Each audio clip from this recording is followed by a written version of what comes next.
కార్యసిద్ధి సర్గ అని కొందరు పెద్దలు అంటారనమాట. ఎందుకంటే ఈ సర్గని సరిగ్గా అర్థం చేసుకున్న వాళ్ళు రామాయణం మొత్తం అర్థం చేసుకోకపోయినా గానీ ఈ ఒక్క శ్లోకం ఉంది చూసారా? ధృతిర్దృష్టిర్మతిర్దాక్ష్యం స్వకర్మసున సీదతి అని. ఈ శ్లోకానికి సరైన మీనింగ్ అర్థం చేసుకున్న వాళ్ళు తప్పకుండా జీవితంలో ఏం చేయాలనుకున్నా గానీ సాధించి తీరుతారు అని పెద్దల మాట. సో చాలా పవర్ఫుల్ మెసేజ్ అన్నమాట ఇది. మనం ఏం చేద్దామంటే ఇప్పుడు ఒక్కసారి ఈ ధృతి దృష్టి మతిర్దాక్ష్యం అని తర్వాత తెలుసుకునే ప్రయత్నం చేద్దాం. ఓకే, సో మనకి ఇంపార్టెంట్ శ్లోకం దీంట్లో ఏంటి? యస్యత్వేతాని చత్వారి వానరేంద్ర యథాతవ ధృతిర్దృష్టిర్మతిర్దాక్ష్యం స్వకర్మసు నసీదతి. అయితే దీంట్లో 4 మెన్షన్ చేశారు: ధృతి, దృష్టి, మతి, దాక్ష్యం. ధృతి అంటే ధైర్యము. ధైర్యం అంటే ఏంటి? ధైర్యం మనకి ఎప్పుడు వస్తుంది? హనుమంతుడికి కిష్కింద దాటి ఆ దక్షిణ దిక్కొచ్చిన వానరులందరూ ఎక్కడున్నారు? ఈ దక్షిణ సముద్ర తీరం దగ్గర ఉండి సంపాతి చెప్తే సముద్రాన్ని దాటాలని వెయిట్ చేస్తున్నారు. ఒకరు నా బలం ఎంత అని మాట్లాడుతున్నారు. అప్పుడు హనుమంతుడు కామ్గా కూర్చోయినాడు, నేను చేయలేనేమో అని. అప్పుడు జాంబవంతుడు ప్రోత్సహిస్తే నేను దాటతాను అని దానికి ఉద్యమించాడు, అంటే పూనుకున్నాడు. నేను కూడా చేయగలనని కాన్ఫిడెన్స్ తెచ్చుకున్నాడు. పోనీ కాన్ఫిడెన్స్ తెచ్చుకునేసి ఊరికే ఉన్నాడా అనంటే, యథా రాఘవ నిర్ముక్త శరస్వసన విక్రమ గచ్చే తద్వద్గమిష్యామి లంకాం రావణ పాలితాం. రాముడు వదిలిన బాణంలా వెళ్తాను అని తనదంటూ ఏం లేదు. రాముడు వదిలిన బాణం అంటే బలం రాముడిది, బాణం రాముడిది, దిశ రాముడిది, గమ్యం రాముడిది, లక్ష్యం రాముడిది, అంతా రాముడిదే. సో రాముడి చేతిలో కేవలం నేను ఒక పరికరాన్ని మాత్రమే అని, భగవంతుడి చేతిలో నేను ఒక పరికరాన్ని. సో మనకి నిజమైన ధైర్యం ఎప్పుడు వస్తుందనంటే, మొదటిది జాంబవంతుడు లాంటి ఒక సదాచార్యుడు, లేకపోతే ఒక సన్నిహితుడు, లేకపోతే ఒక మిత్రుడు, లేకపోతే ఒక గురువు, లేకపోతే ఒక శ్రేయోభిలాషి మన జీవితంలో ఉండి మనం బాధపడుతున్నప్పుడు నువ్వు భయపడాల్సిన అవసరం లేదు నాయన, నువ్వు చేయగలుగుతావని ప్రోత్సహించే ఒక్కడుండాలి. అలాంటి ఒక్కడిని నీ దగ్గర పెట్టుకుంటున్నావా? ఆలోచించు. కనీసం ఒక్కడన్నా ఉండాలి అలాగా. నువ్వు చేస్తున్న ప్రతి పనికి నీ వల్ల కాదులే అనేవాడు ఉన్నాడు అని అంటే ఎక్కడికి ముందుకెళ్తాం? వాడు ముందుకెళ్ళడు, మనల్ని ముందుకెళ్ళండి, అవునా కదా? సో నీ జీవితంలో ఎలాంటి లక్ష్యాలు ఉండాలనంటే, నువ్వు చేస్తున్న మంచి పనికి, లేకపోతే నువ్వు చేయాల్సిన మంచి పనికి నిన్ను ప్రోత్సహించేవాడు ఒక్కడన్నా నీ జీవితంలో ఉండాలి. ఇలా ఉన్నాడు అంటే నువ్వు శ్రీమంతుడివి. అర్థమైందా? సో జాంబవంతుడు లాంటి ఒక గురువు అనుకోండి, మిత్రుడు అనుకోండి ఉండి, అలాంటి వాడు ప్రోత్సహించగా నేను చేయగలుగుతానన్న నమ్మకం నీకు ఎక్కడి నుంచి రావాలి? భగవంతుడి యొక్క ఆయుధాన్ని నేను, భగవంతుడు అంటే రాముడి యొక్క బాణాన్ని, అంటే భగవంతుడి యొక్క ఆయుధాన్ని నేను, నాకు తిరుగుండదు, నేను చేయగలుగుతాను కాబట్టి, నాకు సామర్థ్యం ఉంది కాబట్టి కాదు, నేను భగవంతుడి ఆయుధాన్ని అన్న మాట నీకు. ఎందుకంటే భగవంతుడి ఆయుధానికి తిరిగేముంటుందండి? అలా తిరుగులేని ఒక ఆయుధాన్ని నేను, కాబట్టి నా లక్ష్యంలో ఎన్ని అడ్డులు వచ్చినా కానీ నేను ఛేదించే తీరతాను, లక్ష్యాన్ని సాధించే తీరతాను. ఇది నీకు ధైర్యానికి మూలం అవ్వాలి. సో హనుమంతుడి ధైర్యం ఎక్కడి నుంచి వచ్చిందంటే, జాంబవంతుడి ప్రోత్సాహం, రాముడి చేతిలో పనిముట్టు అన్న ఈ భావనలు ఉన్నాయి చూసావా, ఇది నిజమైన ధైర్యానికి మూలము. ఇవి కాకుండా నీకు మిగతా వచ్చే ధైర్యాలన్నీ వేస్ట్. నా దగ్గర 1 కోటి రూపాయలు ఉంది, నాకు మా నాన్న ఉన్నాడు, లేకపోతే నా చుట్టూ బంధుబలం ఉంది, లేకపోతే జనబలం ఉంది, లేకపోతే మతబలం ఉంది, ధనబలం.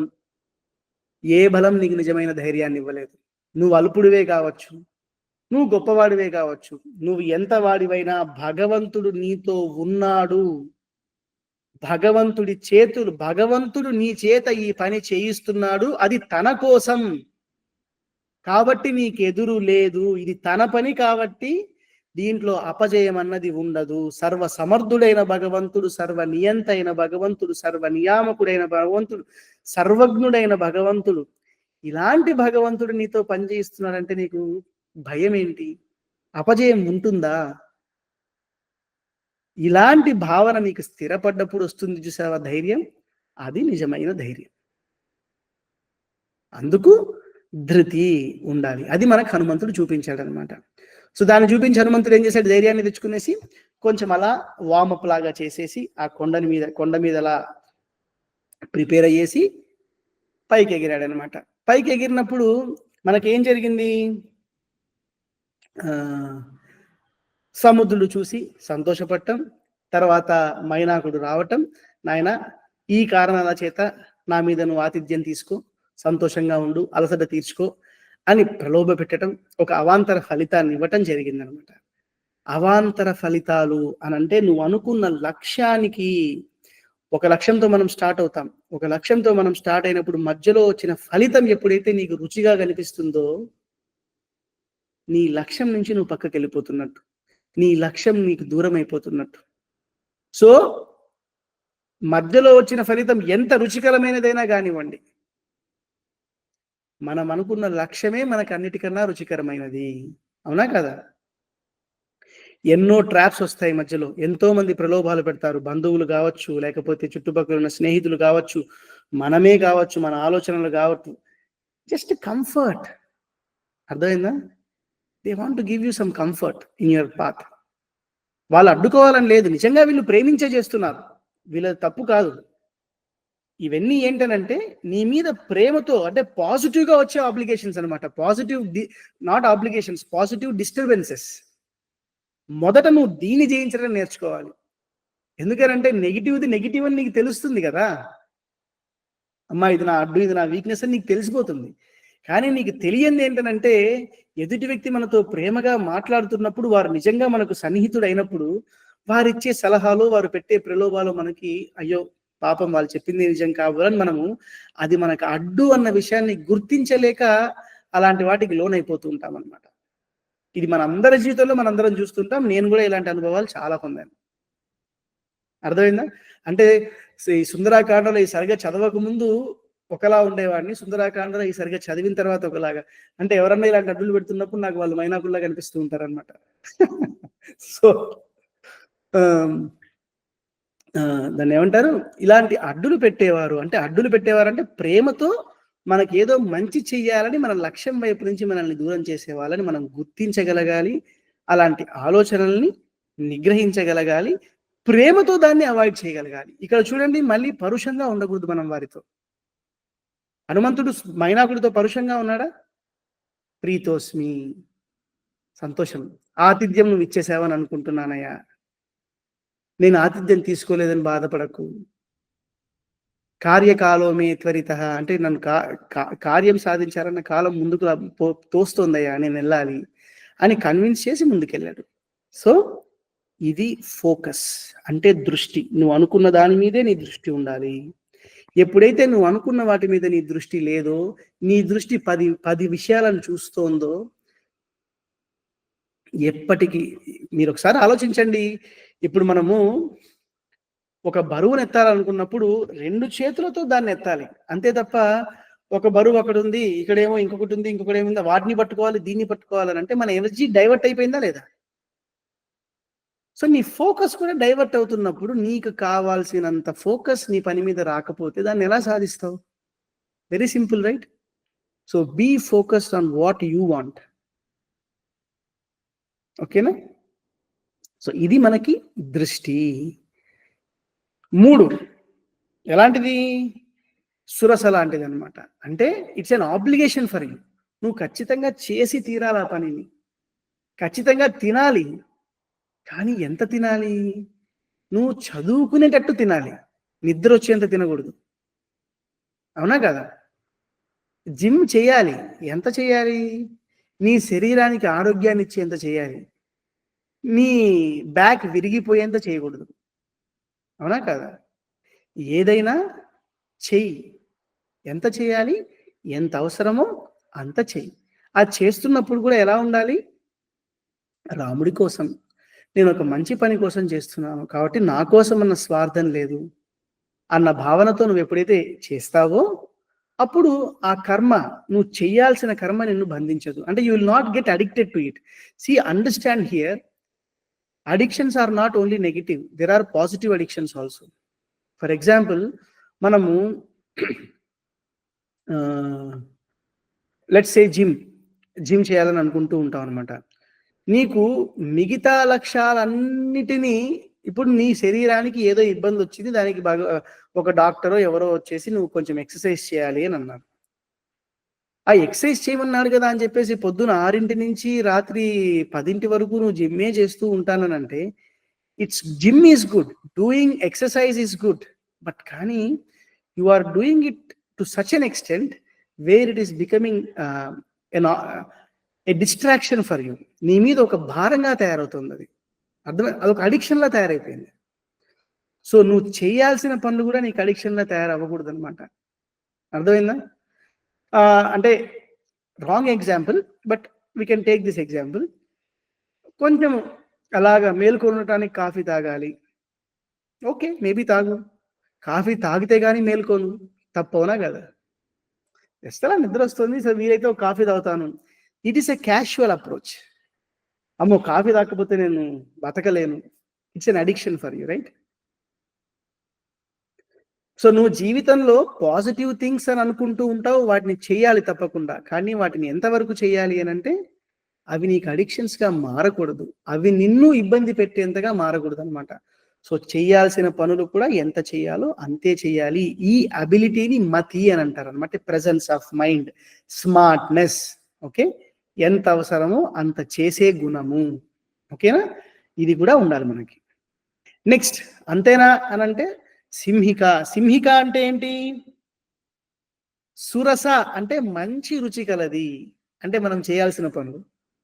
మనం చేయాల్సిన పనులు మనకు ఫలితాలు ఇస్తుంటాయి కాబట్టి మాటి మాటికి చేయాలనిపిస్తూ ఉంటుంది. ఇప్పుడే చెప్పాను గదా! జిమ్ ఒక 4 రోజులు చేసిన వెంటనే సిక్స్ ప్యాక్ వచ్చే సూచనలు, కండలు పెరిగే సూచనలు కనిపిస్తూ ఉంటాయన్నమాట. అబ్బా! మంచి రసమట. వస్తోంది ఏదో ఇంకా ఇంకా చేయాలనిపిచ్చేస్తూ ఉంటుందన్నమాట. ఉన్న వెన్నెముక కాస్త విరిగిపోయేంత చేసేస్తామన్నమాట. సో, సురసని ఏ విధంగా అయితే మోడరేషన్‌లో పెట్టుకోవాలో, సింహిక అంటే హింసించునది. నిన్ను హింసిస్తుందన్నమాట. ఏంటి నిన్ను హింసించేది? నీ బలహీనతలు. మనం గుర్తుంచుకోవాల్సిన అంశం ఏంటనంటే, ఏ విధంగా అయితే మైనాకుడు మంచి మాటల ద్వారా మనల్ని మింగేస్తున్న అవాంతర ఫలితాలో, సింహిక అన్నది చెడుగా కనిపించి మనల్ని మింగుతుంది. మనకు తెలుసు మన బలహీనతలేంటో. నేను నిద్ర ఖచ్చితంగా 10 గంటలు నిద్రపోవాలి. 10 గంటల తర్వాత లేచి 2 గంటలు పని చేస్తాను. మళ్ళీ 4 గంటలు నిద్రపోవాలి. మళ్ళీ ఓ 2 గంటలు పడుకొని మళ్ళీ 2 గంటలు నిద్రపోవాలి. ఇది సింహిక కాకపోతే ఇంకోటేంటి? మనకేమనిపిస్తుందంటే పడుకుంటుంటే చాలా సంతోషంగా ఉంది. సురసలాగా అనిపిస్తూ ఉంటుందన్నమాట చేయాలని. అంటే అది మంచి మంచి ఫలితాలను ఇస్తున్నట్టు ఉంటుంది కదా! కాన్సంట్రేషన్ వచ్చినట్టు, ఫ్రెష్‌నెస్ వచ్చినట్టు. సో, అది సురస కాదు సింహిక. నీ లక్ష్యం నుంచి నిన్ను దూరం చేస్తోంది. కాబట్టి అది సురసలా కనిపించే సింహిక నీ బలహీనతది. సో, ఫస్ట్ గుర్తుంచుకోవాల్సింది ఒక పని చేస్తున్నప్పుడు ఇది డూసా? డోంట్సా? డూస్ అంటే సురసలా డీల్ చేయాలి. డోంట్స్ సింహికలా డీల్ చేయాలి. నీకు డోంట్ అని తెలిసిన తర్వాత కూడా సురసలా డీల్ చేసావనుకో, అది నిన్ను మింగేస్తుందనమాట. అంటే ఇది డోంట్ అని తెలిసింది నీకు. ఇది చెయ్యకూడని పని అని తెలిసింది. శాస్త్ర నిషిద్ధ కర్మ అని తెలిసింది. శాస్త్ర నిషిద్ధ కర్మ అని తెలిసిన తర్వాత కూడా నువ్వు సురసలాగా అమ్మా ప్లీజ్ అమ్మా నేను అక్కడికెళ్ళొస్తాను, నేను ఇక్కడికెళ్ళొస్తాను అన్నావనుకో, మింగేస్తుంది. అడగడానికి మనం ఉండమనమాట. అందుకని చెప్పేసి సింహికతో నిర్దాక్షిణ్యంగా డీల్ చేయాలి. అంటే మన బలహీనతలు, మన అలవాట్లను బట్టి మనల్ని వెనక్కి లాగే మన బలహీనతలతో నిర్దాక్షిణ్యంగా ప్రవర్తించిన రోజే మనము ముందుకు వెళ్ళగలుగుతామని హనుమంతుడి ద్వారా తెలుస్తోంది కదా! అలా సింహికని డీల్ చేయకపోతే అక్కడే ఆగిపోవడమో, వెనక్కి వెళ్ళడమో జరుగుతోంది. అదే హనుమంతుడికి జరిగింది కదా! సో, హనుమంతుడు ఏ విధంగా అయితే ఏ విధమైన మాట మాట్లాడకుండా సింహికని అంతం చేశాడో, మన బలహీనతల పట్ల ఇలానే ప్రవర్తించాలి. అబ్బా! ఒక్కసారే గదా అని ఒక్కసారే అన్నది ఎలా అయిపోతుందంటే ఫస్ట్ ఒక చిన్న అలవాటుగా మారి అది ఒక భయంకరమైన రాక్షసిలాగా మనల్ని సైతం అంతం చేసేంత వ్యసనంగా మారుతుందన్నమాట. ఓకే. సో, చెడు విషయాలు అలవాట్లుగానే మారకూడదు. అది అలవాటుగా మారి వ్యసనంగా మారేంత స్కోప్ మనం ఇచ్చాము, ఫ్రీడమ్ దానికిచ్చాము అనంటే మన మీద మనకు కంట్రోల్ లేదు. మన మీద మనకు కంట్రోల్ లేనప్పుడు విజయం సాధించాలనుకోవడం తప్పు. ఎక్స్‌పెక్టేషన్స్ ఫెయిర్‌గా ఉండాలి గదా! అవునా కాదా? నీ మీద నీకు కంట్రోల్ లేనప్పుడు జయం ఎలా వస్తుంది? విజయాన్ని ఎలా సాధిస్తావు? నువ్వు ఒక బిజినెస్ పెడితే ఎలా సాధిస్తావు? లేకపోతే ఒక చదువులో ఎలా విజయాన్ని సాధిస్తావు? ఏ ఏ విషయంలో సాధిస్తావు నువ్వు? నీ మీద నీకు కంట్రోల్ ఉండాలంటే అట్‌లీస్ట్ ఈ 4 సూత్రాలు పాటించు. ధైర్యము, ధృతి, దృష్టి, ఫోకస్డ్‌గా ఉండు. మతి, ప్రెజెన్స్ ఆఫ్ మైండ్, స్మార్ట్‌నెస్. ఏదవసరమో అది, ఎంత అవసరమో అంత చెయ్యి. యూ నో బలహీనతలని అధిగమించే సామర్థ్యం అంటే దాక్ష్యాన్ని వృద్ధి చెందుకో. నువ్వు ఏం సాధించాలనుకున్నా గాని ఈ 4 ఇలా రాసుకో. ధృతి, దృష్టి, మతి, దాక్ష్యం. నా ధైర్యం ఏంటి? నా లక్ష్యం ఏంటి? నాకు మధ్యలో వచ్చే ఇంటర్మీడియేట్ రిజల్ట్స్ ఏంటి? వేటికి నేను లొంగకూడదు. ఇది లక్ష్యాన్ని సాధించాలంటే నేను చేయాల్సిన డూస్ ఏంటి? డోంట్స్ ఏంటి? ఇలా నువ్వు రాసుకునేసి రోజుకొకసారి రాత్రి పడుకునే ముందు చూస్తే దీన్నే మనం ఇంట్రోస్పెక్షన్, రెట్రోస్పెక్షన్, ఆత్మ పరిశీలన అని అంటామా అనమా? ఇలా నువ్వు చేస్తూ ఉంటే నీ మనసుకు నువ్వు ట్రైనింగ్ ఇస్తున్నావు అనమాట. నీ మీద నువ్వు నిగ్రహాన్ని సంపాదించుకునేటట్టు నీ మనసును తయారు చేస్తున్నావు. ఇలా నువ్వు తయారు చేసిన రోజు నువ్వు హనుమంతుడిలా విజయం ఎందుకు సాధించలేవు? తప్పక సాధిస్తాము అని ఆకాశంలో ఉన్న భూతాలన్నీ ఏం చెప్పాయి? యస్య త్వేతాని చత్వారి వానరేంద్ర యథాతవ ధృతిర్ దాక్ష్యం స్వకర్మసు నసీదతి. ఎప్పుడు వాడు ఓడిపోడు, నీలాగా గెలుస్తాడయ్యా అని వాళ్ళు చెప్పారు. సో మనం ఆ విధంగా ప్రయత్నం చేద్దాం. మన జీవితంలో కూడా మనం హనుమంతుల వారిని మన మనస్సులో నింపుకునేసి, మనం ఈ సుందరాకాండ ఈ డిస్కషన్ అంతా ఎందుకు చేశాము, ఎందుకు మొదలు పెట్టాము అని అంటే, హనుమంతుడు మన మనస్సుల్లో కొలువయి, హనుమంతుడు ఆ రోజు ఎలాంటి ప్రయత్నం చేశాడో అదంతా మన భావన చేసి, మన ఆలోచనలలో, మన మనస్సులో, మన కళ్ళ ముందు హనుమంతుడు చేసిన ప్రయత్నాన్ని, సముద్ర లంఘనాన్ని భావన చేసి, ఊహించి, హనుమంతుడిలాగా తయారవ్వాలి. హనుమంతుల వారిని కొంచెం పూసుకునే ప్రయత్నం. గంధాన్ని పూసుకుంటే చేతికి, గంధాన్ని ముట్టుకుంటే, గంధపు చెక్కను ముట్టుకుంటే గంధపు వాసన వచ్చినట్టు హనుమంతుల వారిని భావన చేసి మన మనస్సులో ఆయన స్థిరపడేటట్టు మనం చేసుకుంటే, ఆయన లాంటి ధైర్యము, ఆయన లాంటి ధృతి, దృష్టి, మతి, దాక్ష్యం మనకు కూడా వస్తాయి కదా. అవి లేకనే కదా మనం ఇబ్బంది పడుతున్నాం. మీరు కావాలంటే చూడండి, మీ జీవితాల్లో, మన జీవితాల్లో మనం ఇప్పటిదాకా ఏ ఏ విషయాల్లో అయితే విజయం సాధించలేదు, ఆగిపోయాము, ఒకసారి వెనక్కి చూస్తే ఈ 4 ఎక్కడో చోటు పోయి ఉంటాం మనం. చాలా మంది 7 steps for success, 5 steps for success ఇలాంటివి ఏదో చెప్తూ ఉంటారు మనకి.